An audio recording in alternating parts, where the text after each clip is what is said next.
Hello everyone. तो आज का हमारा टॉपिक है बाइनरी ट्री यूजिंग रिकर्शन।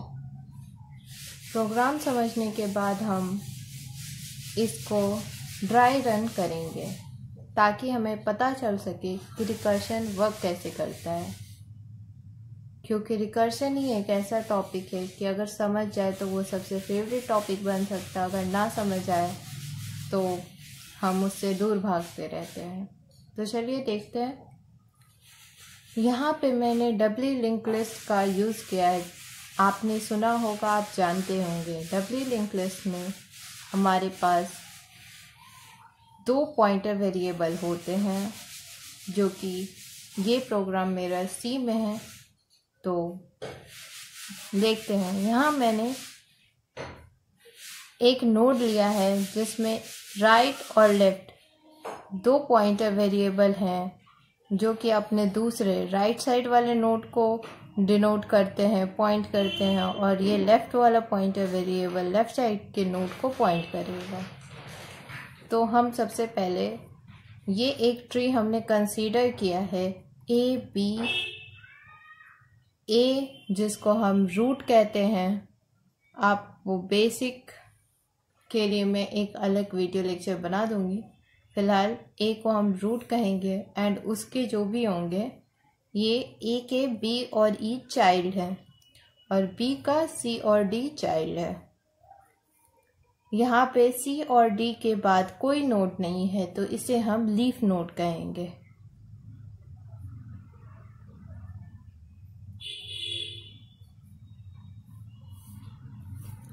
अब यहाँ हम स्ट्रक्ट नोड पे आते हैं। तो यहाँ मैंने स्ट्रक्चर की हेल्प से एक नोड क्रिएट किया है। जैसा कि यही नोड है, हमने देखा इसमें एक डेटा पार्ट है जहाँ पे हम वैल्यू को स्टोर कराएंगे, और राइट और लेफ्ट 2 पॉइंटर वेरिएबल्स हैं जो कि दूसरे नोड को पॉइंट करेंगे। तो यहाँ पे मैंने स्ट्रक्ट नोड, क्योंकि ये पॉइंटर वो है जो कि दूसरे स्ट्रक्ट यानी दूसरे नोड को पॉइंट करने वाला है, इसलिए इसका डेटा टाइप इस लेफ्ट पॉइंटर का स्ट्रक्ट नोड ही होगा। और यहाँ इंट डेटा हमने लिया है, यहाँ कैर डेटा भी हम ले सकते हैं। अगर यहाँ पे A B C D char value store करानी है तो हम कैर डेटा टाइप ले सकते हैं। अभी मैंने इस प्रोग्राम में इंटीजर लेके चला है। यहाँ पे सिमिलरली मैंने राइट के लिए स्ट्रक्ट नोड पॉइंटर यूज किया है, क्योंकि ये भी किसी नोड को पॉइंट करेगा। अब हम आगे देखते हैं। आगे थोड़ी राइटिंग पे ध्यान मत दीजिए। मुझे पता है मेरी राइटिंग इतनी अच्छी नहीं है, पर फिर भी मैं अगर आपको समझा पाऊँ तो ये बहुत अच्छी बात होगी। यहाँ से लेके यहाँ तक मैंने कुछ नहीं किया है, एक नोड क्रिएट किया है। ये चीज़ जो ऊपर है यही मैंने यहाँ किया है। ये नोड कैसे बनेगा? तो मैंने एक न्यू नोड लिया है, एक वेरिएबल। ये जैसे नोड था, इसको हम नोड से न्यू नोड कर सकते हैं। यही मैंने वेरिएबल ले लिया न्यू नोड। न्यू नोड में यहाँ पे मैंने उसको इनिशियलाइज किया है, और उसके बाद न्यू नोड का हमने मेलॉक यूज करके इसके लिए मेमोरी एलोकेट की है। जैसा कि आप जानते होंगे, मेलॉक में ये आगे का ब्रैकेट जो यूज़ होता है वो टाइप कास्टिंग के लिए यूज़ होता है, कि मेलॉक का एक्चुअली जो डेटा टाइप होता है वो वॉइड पॉइंटर रिटर्न करता है, लेकिन यहाँ पे हमें स्ट्रक्ट नोड टाइप का पॉइंटर चाहिए, इसलिए हमने इसको टाइप कास्ट किया है। और ये साइज ऑफ न्यू नोड क्यों लिया है? क्योंकि हमें इस नोड की साइज उतनी ही होगी जितनी इस स्ट्रक्चर की होगी, इसलिए हमने इस वेरिएबल के इक्वल की साइज हमने एलोकेट कर दी। अब यहाँ पे देखते हैं प्रिंटफ इंटर डेटा। तो यहाँ पे हम सिंपली एक डेटा इनपुट करवा रहे हैं इसमें।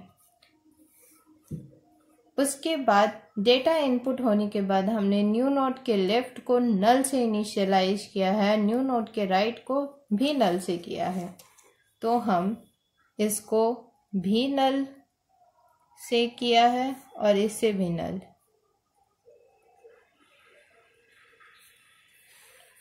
एंड देन फिर यहाँ पे हमने एक ऐसे ही लिया है कि अगर हमें यहाँ पे पता नहीं है ना कि हमारी ट्री कितनी यहाँ पे एक्चुअली सॉरी फॉर दैट, ये हमने नल को इनिशियलाइज कर दिया और यहाँ हमें पता नहीं है कि हमारी ट्री क्या होगी। यूज़र के अकॉर्डिंग ट्री कुछ भी हो सकती है। तो ये एक जनरल प्रोग्राम है, उसमें कोई लिमिटेशन नहीं है।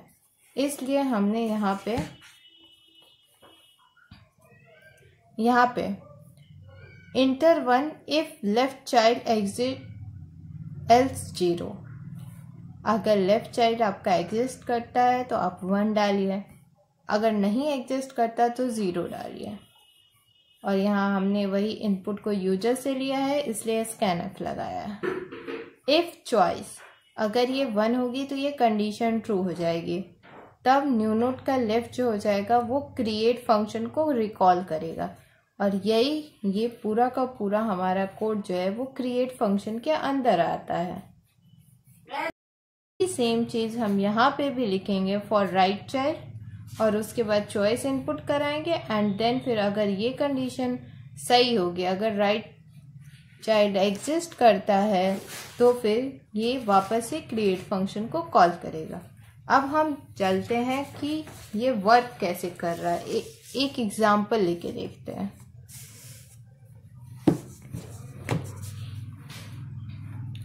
तो यहाँ पे मैंने कंसीडर किया एक एग्जाम्पल, ये 1 है, इसके 2 चाइल्ड हैं 2 एंड 3, इसके भी 2 चाइल्ड हैं 4 एंड 5।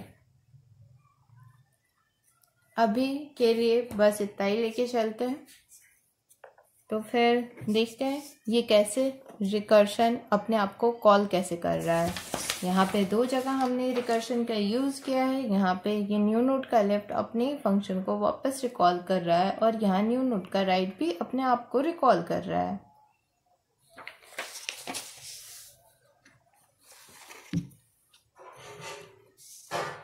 तो जैसा कि हम यहाँ देख सकते हैं कि हमारा ये पूरा पार्ट नोड को क्रिएट करने में लग रहा है और यहाँ पे मेन फंक्शन हो रहा है। हमारी कोडिंग बस इतनी ही है। ये 4 लाइन, ये 2 लाइन अगर आप समझ गए तो ट्री बनाना कोई मुश्किल बात नहीं है। तो हम बस इस 2 लाइन को समझेंगे। यहाँ पे इतना सब कुछ मैं अब नहीं लिखूंगी, इन सब के जगह मैं इसको ऐसे रिप्रेजेंट करूंगी नोड बना के। तो अब हम आ जाते हैं यहाँ पे। यहाँ मैंने क्रिएट फंक्शन को कॉल किया, क्रिएट फंक्शन कॉल हुआ।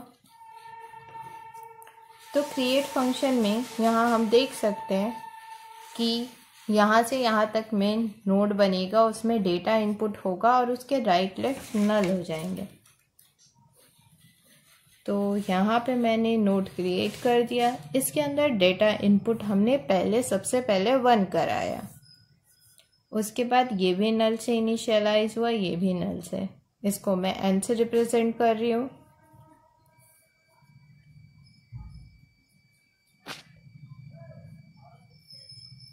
अब फिर हम देखते हैं फिर आगे क्या हुआ। उसके बाद इसने यूजर से पूछा अगर लेफ्ट चाइल्ड एग्जिस्ट करता है तो 1 दबाओ। हमने देखा यहाँ पे हाँ इसका लेफ्ट वाला चाइल्ड तो एग्जिस्ट कर रहा है, तो हमने 1 इंटर किया, यूज़र ने 1 डाला।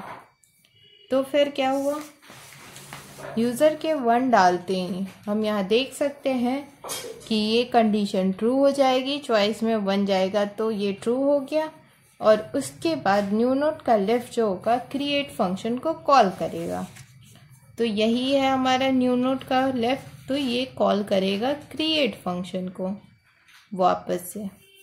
अगर इसने क्रिएट फंक्शन को कॉल किया तो हम यहाँ देखेंगे फिर से हम क्रिएट फंक्शन बनाएंगे और फिर से यही प्रोग्राम वापस से रन करेगा। स्टार्टिंग से रन करेगा, फिर से एक न्यू नोड क्रिएट होगी, हम क्रिएट कर दिए। अब यहाँ पे हम यहाँ तक पहुँच चुके हैं। अब हमारा डेटा इनपुट 2 होगा, ये भी नल से इनिशियलाइज होगा, ये भी नल से। वापस से हम देखेंगे, फिर से यही कंडीशन आएगी। सबसे पहले चॉइस अगर ट्रू होगा, न्यू नोड का लेफ्ट कॉल होगा। तो यहाँ पे हम देख रहे हैं कि क्या हमारा ये जो 2 है डेटा, इसका लेफ्ट चाइल्ड एग्जिस्ट कर रहा है। हाँ, कर रहा है। तो हम यूजर्स ने हमने 1 इनपुट दिया कि हाँ हमारा 2 का तो 4 एक लेफ्ट चाइल्ड है, वो एग्जिस्ट कर रहा है। 1 देते के साथ ये चॉइस ट्रू हुई और उसके बाद यहाँ पे न्यू नोड का left is equal to create function call हुआ। तो ये वाला कॉल हुआ क्रिएट फंक्शन। फिर से हम एक क्रिएट फंक्शन बनाते हैं।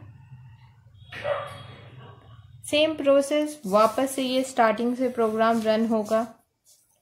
फिर यहाँ पे एक न्यू नोड क्रिएट होगी जिसका 4 हमने डाला, क्योंकि हम लेफ्ट चाइल्ड के लिए अभी बना रहे हैं तो लेफ्ट पे ही आएंगे।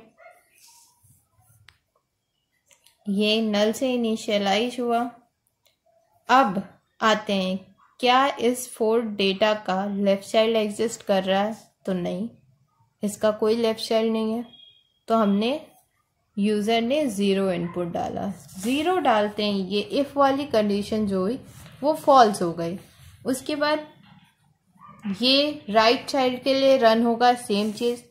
तो क्या इस 4 का राइट चाइल्ड एग्जिस्ट कर रहा है? नहीं, इसका तो कोई चाइल्ड ही नहीं है। तो हम यहाँ पे यूज़र ने दोबारा से इनपुट 0 डाला। दोबारा से इनपुट 0 डालते हैं, ये जो if choice new node right is equal to create function है, ओ सॉरी गाइज, आपको विजिबल नहीं हो रहा होगा। हाँ, तो अब देखते हैं, जब यूज़र ने यहाँ दोबारा से 0 डाला तो ये जो न्यू नोड का राइट फंक्शन है ये रन नहीं होगा। फिर कमांड यहाँ आ जाएगी, रिटर्न न्यू नोड। ये NN से मैंने यही सेम न्यू नोड को रिप्रेजेंट कर दिया है। जो यहाँ पे न्यू नोड था, यहाँ न्यू नोड था, सबको मैंने NN से रिप्रेजेंट कर दिया। तो यहाँ से न्यू नोड रिटर्न हो जाएगा। न्यू नोड क्या है? इस कॉल के दौरान न्यू नोड तो हमारा यही है, ऊपर में जो है यही न्यू नोड है। जो ये हमारा नोड बना यही न्यू नोड है। हम लेट्स से इसका हम एक डमी एड्रेस ले लेते हैं। डमी एड्रेस हमने 100 लिया इसका, और इसका डमी एड्रेस हमने 200 लिया, इसका डमी एड्रेस हमने 300 लिया। आपको विजिबल है? तो रिटर्न हो जाएगा, ये न्यू नोड का एड्रेस है। न्यू नोड एक पॉइंटर वेरिएबल है, तो वो एड्रेस सेव करेगा इस नोड का स्टार्टिंग एड्रेस। तो स्टार्टिंग एड्रेस लेट से हमने एक एज्यूम कर लिया कि यहाँ पे 100 है। तो न्यू नोड जो है, रिटर्न न्यू नोड जो है, ये जो हमारा कमांड जब रन होगा तो ये रिटर्न कर देगा। ये पूरा फंक्शन जो है ये 100 रिटर्न कर दिया। तो ये जो 100 है वो हमारा यहाँ न्यू नोड के लेफ्ट में सेव हो जाएगा। तो यहाँ से नल हट के ये 100 हो जाएगा। अब ये वाला नोड जो है वो लेफ्ट साइड में इस नोड को पॉइंट करेगा। इतनी बात समझ में आई? उसके बाद अब हम आते हैं, ये अब सेकेंड वाले प्रोग्राम पे आ गया। सेकेंड वाला प्रोग्राम कहाँ पे रुका था? तो ये यहाँ पे था, न्यू नोड का left is equal to create function पे। जब ये क्रिएट फंक्शन इसको मिल गया 100, तो ये न्यू नोड का लेफ्ट असाइन हो गया 100 से, हम देख सकते हैं यहाँ पे। अब आगे की प्रोग्राम रन होगी जहाँ से ये छूटा हुआ था।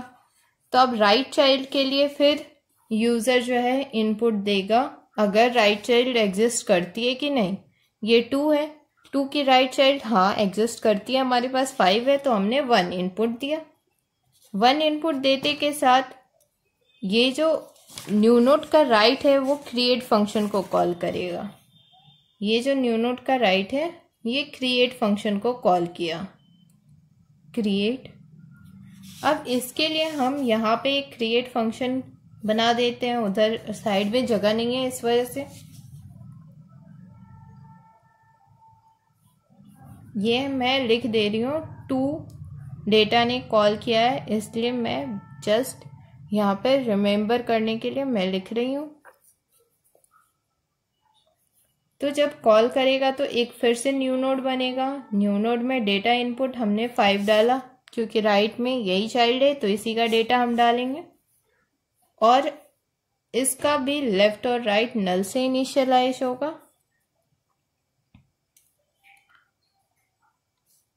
नल से इनिशियलाइज होने के बाद यहाँ तक तो न्यू नोड तो बन गया। उसके बाद वही फिर से प्रोग्राम आगे रन करेगा कि enter 1 if left child exist.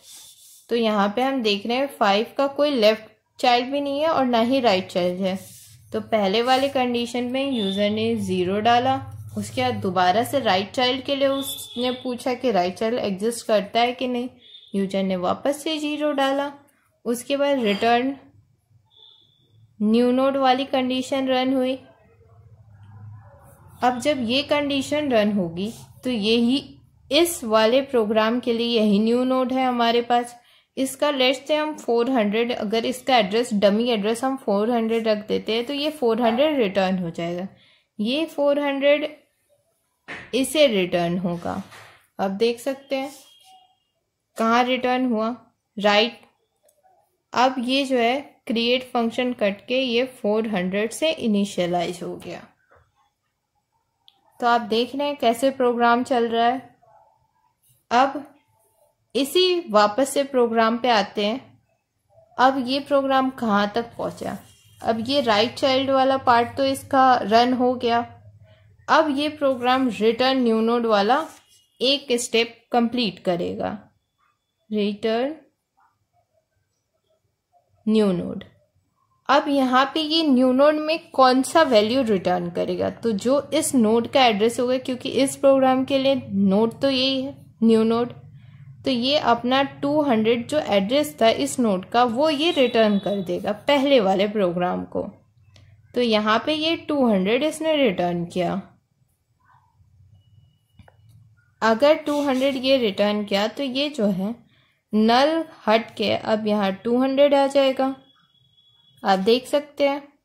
अब हम वापस से ये फर्स्ट वाले प्रोग्राम पे आ जाते हैं। फर्स्ट वाले डेटा का जो प्रोग्राम चल रहा था वो कहाँ पे रुका हुआ था, तो वो भी लेफ्ट चाइल्ड पे रुका हुआ था।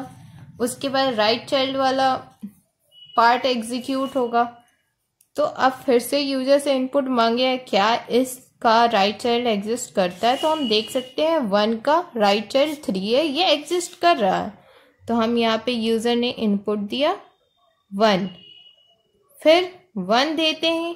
ये जो है वो एक क्रिएट फंक्शन को कॉल करेगा, क्योंकि यहाँ पे है न्यू नोड का right is equal to create. तो ये ऐसे कॉल हुआ। इसको कॉल होने के बाद एक न्यू नोड क्रिएट होगी। इसमें हम राइट चाइल्ड वाला डेटा डालेंगे, ये नल से इनिशियलाइज होगा। उसके बाद वापस से प्रोग्राम यहाँ तक रन कर गया, न्यू नोड बन गया। उसके बाद ये फिर से यूजर से पूछे क्या इस डेटा के लिए जो है इसका लेफ्ट और राइट चाइल्ड एग्जिस्ट करता है। सबसे पहले लेफ्ट के बारे में पूछा तो यूजर ने डाला, क्योंकि यहाँ नहीं कर रहा है तो हम 0 डालेंगे। राइट भी नहीं कर रहा उसके लिए भी हम 0 डालेंगे। और फिर ये न्यू नोड रिटर्न करेगा, फिर ये प्रोग्राम न्यू नोड रिटर्न करेगा।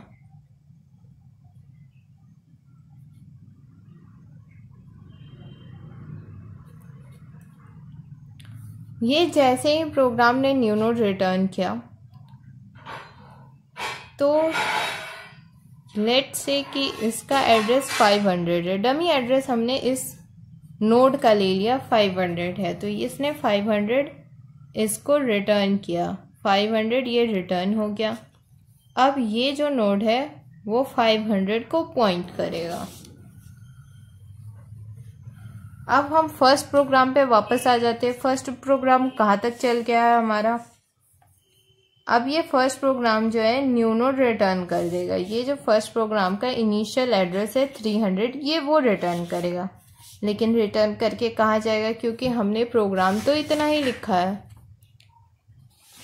ये अभी हमने क्रिएट फंक्शन बनाई है कि लिस्ट क्रिएट करने की। जब हम मेन फंक्शन इसका लिखेंगे तो वो कुछ ऐसा होगा। मेन फंक्शन जब हम लिखेंगे तो इसमें हम रूट एक वेरिएबल लेंगे स्ट्रक्ट नोड टाइप का,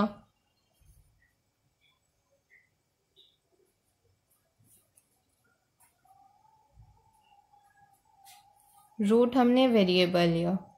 इस रूट में इनिशियली हम नल से इसको इनिशियलाइज कर देते हैं ताकि अगर कुछ भी वैल्यू नहीं हुआ तो ये नल रहेगा। अब वापस से इस रूट को हम क्रिएट फंक्शन से किया हमने, ठीक है। अभी इतना ही देखते हैं। तो इसने लास्टली जो क्रिएट फंक्शन ने, क्योंकि इस क्रिएट फंक्शन में तभी किया होगा जब ये मेन में यहाँ पे रन हुआ होगा, ये कॉल हुआ होगा, तो ये जो इस स्टार्टिंग नोड का एड्रेस जो 300 है वो यहाँ पे इसको रिटर्न हो जाएगी। यानी कि रूट जो है हमारा रूट वेरिएबल में 300 आ जाएगा, क्योंकि एक पॉइंटर वेरिएबल है, ये एक एड्रेस स्टोर करता है। और इस रूट वेरिएबल से, रूट पॉइंटर वेरिएबल से हम पूरी ट्री को ट्रैवर्स कर सकते हैं, यानी कि पूरी ट्री हम बना सकते हैं। जैसे लिंक लिस्ट में हम हेड वेरिएबल से बना सकते थे, उसी तरह यहाँ हम रूट से पूरी ट्री निकाल सकते हैं। अब वो निकालते हैं हम, कैसे निकलेगा। तो यहाँ पे हमारा क्या हुआ था, हम इसको अच्छे से एक बार लिख लेते हैं। 1 हमने डाला था और यहाँ पे 1 इधर 500 को डिनोट कर रहा था और इधर ये 200 को डिनोट कर रहा था। ये रूट में पहले सबसे पहले रूट हेड का काम करता है, जिसका एड्रेस जो है 200 है, ठीक है। अब ये 200 एक नोड को पॉइंट कर रहा था जिसमें डेटा 2 है, और इसका लेफ्ट वाला चाइल्ड जो है, लेफ्ट पॉइंटर जो है वो 100 को डिनोट कर रहा है, राइट 400 को डिनोट कर रहा है। और फिर ये 100 जो है ये एक और इसको पॉइंट कर रहा है जिसमें 4 हमने डाला है, और ये नल है। यहाँ पे देख सकते हैं, यहाँ देख सकते हैं ये 4 नल है, ये 4 नल है, राइट और लेफ्ट।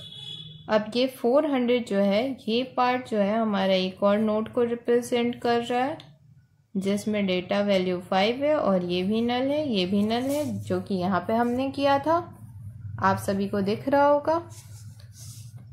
और यहाँ से 500 जो है एक नोड को पॉइंट कर रहा है जो कि हमने यहाँ पे बनाया था, जिसमें 3 था, और ये नल और ये नल। तो हम देख सकते हैं कि हमने लिंक लिस्ट का यूज़ करके पूरी की पूरी ट्री बना दी यहाँ पे। और रिकर्सन से ये चीज़ कितनी आसानी से हो गया। इतना कॉम्प्लेक्स जो यहाँ पे दिख रहा है आपको, वो रिकर्सन से 2 लाइन में हो गया। वो 2 लाइन बस इतनी थी, न्यू नोड का left is equal to create function, new node का right is equal to create function. तो रिकर्शन कभी कभी हमारे कॉम्प्लेक्स प्रोग्राम को बहुत ईजी बना देता अगर समझ आए तो गाइस यहीं पे हमारी वीडियो ख़त्म हो रही है। नेक्स्ट वीडियो में फिर मिलते हैं।